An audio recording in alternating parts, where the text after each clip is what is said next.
Nilinaw ng Philippine National Police o PNP na wala pa itong natatanggap na anumang opisyal o komunikasyon o legal na direktiba kaugnay sa kumakalat na ulat tungkol sa umano'y warrant of arrest na inilabas ng International Criminal Court o ICC laban kay Senador Ronald Bato de la Rosa. Ayon sa PNP, nabatid nila ang mga impormasyong kumakalat sa social media at ilang online platforms. Subalit sa kasalukuyan, ay wala pa silang opisyal na kumpirmasyon mula sa mga kinauukulang otoridad o mga ahensya ng pamahalaan hinggil sa naturang issue.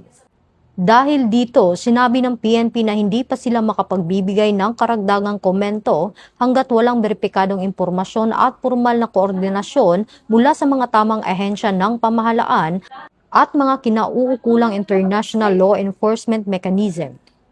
Binigyang diin din ng PNP na ang anumang usapin kaugnay ng umano'y ICC warrant ay dumaan sa anumang legal na proseso at opisyal na koordinasyon sa pagitan ng mga kinauukulang ahensya ng gobyerno. Tiniyak naman ng PNP na mananatili itong handa na sumunod sa mga local directives at umiiral na proseso alinsunod sa batas habang patuloy na nakikipag-ugnayan sa mga kinauukulang otoridad para sa beripikasyon ng mga naturang ulat. Ito ang bagong PNP para sa bagong Pilipinas, serbisyong mabilis, tapat at nararamdaman.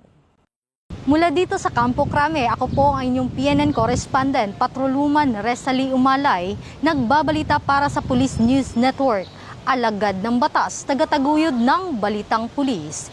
Ito ang bagong PNP para sa bagong Pilipinas, serbisyong mabilis, tapat at nararamdaman.